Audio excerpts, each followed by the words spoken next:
Good afternoon and welcome to Across the Fence. I'm Joleil Whitney. The Eastern States Exposition begins today in West Springfield, Massachusetts. For Vermont 4-H, it's the equivalent to the Superbowl. It's what all the training, practicing, and showing for the past summer leads up to. We've got two 4-H'ers, two sisters, with us this afternoon who have been competing in fairs, fields, and dairy competitions since May to get to Eastern States. Haley and Mackenzie Chase are from Moncton, and they're part of the Kellogg Bay 4-H Club. Welcome to both of you. Thank you. And we're recording this a little bit before Eastern States gets kicked off, but this won't be your first rodeo. Can you tell me a little bit about your past experiences there? Mackenzie, we'll start with you. So I've been showing for about 4 years. I have 2 cows of my own that I own. They're both Jerseys. I have a 3.5-year-old Jersey milk cow named Buttercup, and I have a fall calf named Poppy. This year I decided to take on more cows than I have before, so I actually ended up showing 6 this year, which is a lot, but I definitely love showing cows. I've definitely learned a lot this year and grown a lot more than I have in the past, so it's been a really fun year, lots of work. Exciting, yeah, now you get to go on to Easterns. Yeah. And how about you? Well, I did Eastern States last year with 4-H, and that was a really cool experience, and I got to bring, well, my favorite Jersey, Nala, and she is now a milk cow, and she has her own baby. This year I'm going to bring a Holstein, and I'm super excited to, support Vermont and represent and be a part of a team that's very supportive. All right, and you both are competing in fitting and showmanship at Eastern States, and we're going to talk a little bit about what that means in a second, but are you both bringing the same breed? What kind of breeds of cow are you bringing? Mackenzie, we'll start with you. I'm bringing my Jersey fall calf, so she's my bred and owned, so that means that I own her mom and I bred her mom to have her, so I'm pretty excited. Sure, have you shown other cows before? Yep. Well, like what kinds? I've done Holstein, Brown Swiss, and Jersey. Those are the 3 that I've done. And so you're showing, it's Buttercup, is that right? No, Poppy, her Poppy. baby. Yep. And have you shown Buttercup before, the mother? Yeah, I've been showing She was my first ever 4-H animal, so she's pretty special to me. Yeah, I bet, a real connection there. How about you, Haley? What animals are you showing? Well, this year I showed 1 leased animal and 3 of my own animals, but for Eastern States I'm bringing my Holstein Kennebec, and she's special to me because she's the first ever Holstein I've ever owned, and that's pretty much the biggest animal I've ever really handled, and we've kind of grown together. Sure. And Mackenzie, from your experience, does the cow you're bringing impact at all the judging? Does it matter what breed you bring? Oh, definitely. For confirmation, it's all based off how the cow looks. So how they've grown, how they present themselves, how tall they are, how long they are, and a lot of it's based on breed too. So that's super important. And it's also important because if your cow leads really well for you, you'll do better in showmanship, because showmanship is based off of how you yourself present the animal. So if you have a certain breed of cow, do you almost have a leg up, or is it just a matter of evening the playing field? There's no leg up. All of the cows are judged in separate classes for confirmation, so it doesn't matter what breed you have. And for showmanship, it doesn't matter as much the breed as it does your ability to work with that animal. And let's talk a little bit about confirmation. So there are 2 different events that you're competing in. One is fitting and showmanship, and the other one is confirmation. What are they, and what's the difference? So confirmation, like I said, is based off of purely how your animal looks. If they're walking really smoothly, if they're treading nicely, if they look like a dairy animal. You don't want them to carry a lot of extra weight, and you don't want them to look kind of, sickle, I guess is the word that we would use. You just want them to look the best they can look. So we do a lot of things to make them look nicer. Definitely lots of beauty products. I think I buy more products for my cow than I do for me. And how about fitting and show, Haley? Well, fitting and showmanship fitting means like the clipping of the animal. So we clip the animals to make them look their best and make them very clean cut and really just almost a silhouette. And the showmanship part is, like Mackenzie said before, it's all about how you present the animal. You want to make sure that you make them look their best while still keeping your composure. So if your animal is like all over the place in the ring, keeping your composure and being like, okay, I worked with this animal. I can do this. We've done this before, and we can do it again. Sure, and is your beauty budget for the cows also maybe higher than your own? Yes, very much so.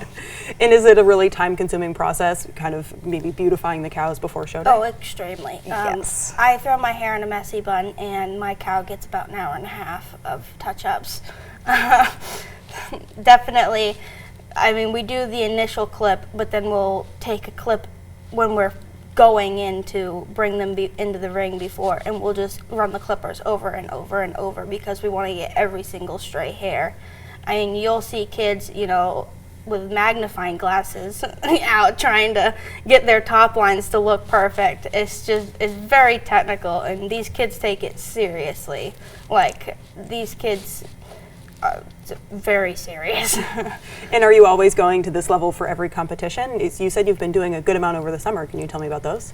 Yeah, so we try to have every fair that we do to the best standard that we can. We want to do our best. We want to train. We want to make sure that we're presenting our animals in a way we could be proud of.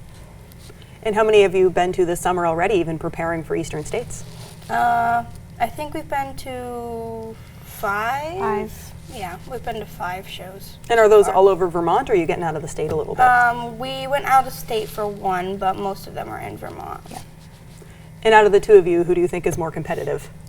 I think it's pretty even. Yeah, We're definitely, it's pretty even. I mean, we're a great team. Like, we work together a lot, but when it comes to, like, if we're both in the ring for something together, we're like, It's pretty competitive. yeah. All right, well, thank you so much for joining us, and of course, good luck. Thank you. And Haley and Mackenzie aren't the only 4-H'ers competing at Eastern States Exposition this weekend. Across the Fence attended the state's 4-H dairy show that was held last month at the Addison County Fairgrounds and talked to another 4-H'er who's also headed to Eastern States. This is Clara Den Hanley. She is a winter calf So she was born this past winter? in December in 2023. Okay. So is this your first time showing her?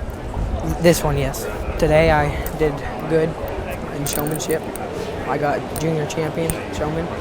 Well, I worked with her a lot, so I worked with her for like 3 weeks straight just before the show.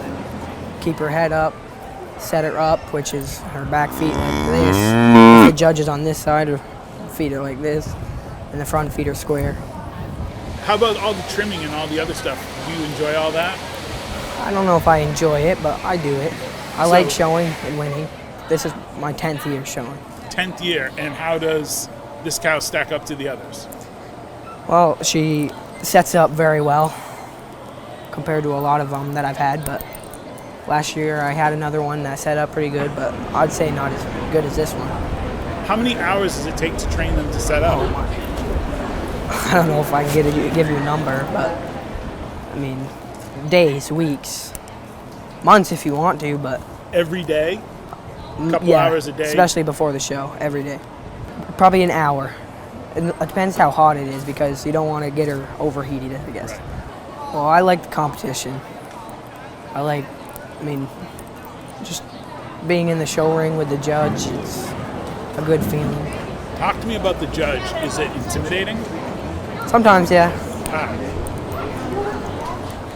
I mean, they're just staring you down and trying to decide on what. I mean, you're hoping your heifer's cooperating, and you don't know if you're up to their scale of how good she's doing. So it's kind are of you staring him back? pretty much When you're staring back at the judge, what are you thinking? hoping that she's cooperating the way that they want her to. And we're joined now in studio by the livestock educator for UVM Extension 4-H, Wendy Sorrell. Welcome back to Across the Fence, Wendy. Thank you for having me.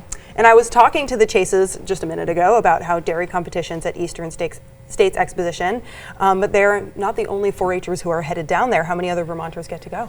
Well, they're definitely not the only ones. We have kids at the New England Center that are competing in poster, photographs, tabletop exhibits, action exhibits, and speeches. So that's the New England Center. It's also Vermont Day, so you might see quite a few Vermonters down there.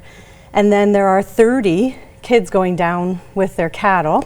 7 kids going down with their horse the following week, and 1 youth is going down with their working steer team. So it's quite a good crew that goes down to Eastern States. Yeah, it sounds like we're sending a lot of people and animals. It sounds We like.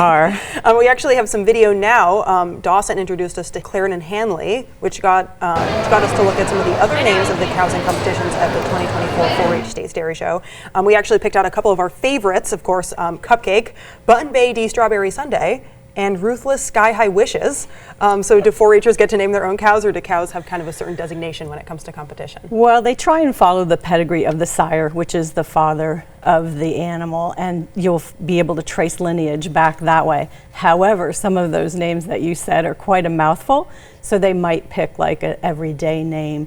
So the one that ends in Sunday, they just might call her Sunday, rather than going through the whole name. And 4-H is not only a big commitment for the people competing, of course, but also educators, volunteers, and even parents. So what's the kind of time commitment for people getting involved with this? Well, you know that saying, it takes a village? Well, this is true. So you're starting with the parents. They're getting the kids where they need to go. They're finding the animals for the kids to lease or own or purchase. Then you've got the leaders who are training them and teaching them what they need to know about the cattle, or what they need to know about how to show, or just the everyday, what's the temperature, you know, what's their expectations, what's their feed needs.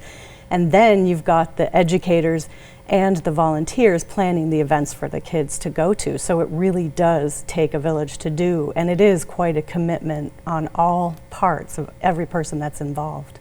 All right, and how do Vermont 4-Hers usually fare? Well, last year we did pretty well. We had the Fitting and Show champion, and we had the Fitting and Show reserve. But I think the most for people to focus on is what life skills are they learning going down there, decision making, empathy, sympathy, you know, that they're going to use farther on in your life, because who knows how many of them are actually going to be showing cattle when they're adults. But are they meeting new friends? Are they having new experiences? You know, the things that they're taking away might not necessarily be the color of the ribbon, because while that may be important in the moment, next year, are they going to remember? Is it going to matter? No, but will you remember the friends that you met? Sure. Probably. Yeah, so it's not just the competition, it's what you take away. Exactly. All right, absolutely, and thank you so much for joining us today. You're welcome. And if you'd like to take part in 4-H, either as a 4-Her, a leader, or a volunteer, you can visit the website on your screen for more information. And that takes care of our program for today. My thanks to the crew behind the scenes here at WCAX. I'm Joleil Whitney. Have a good one.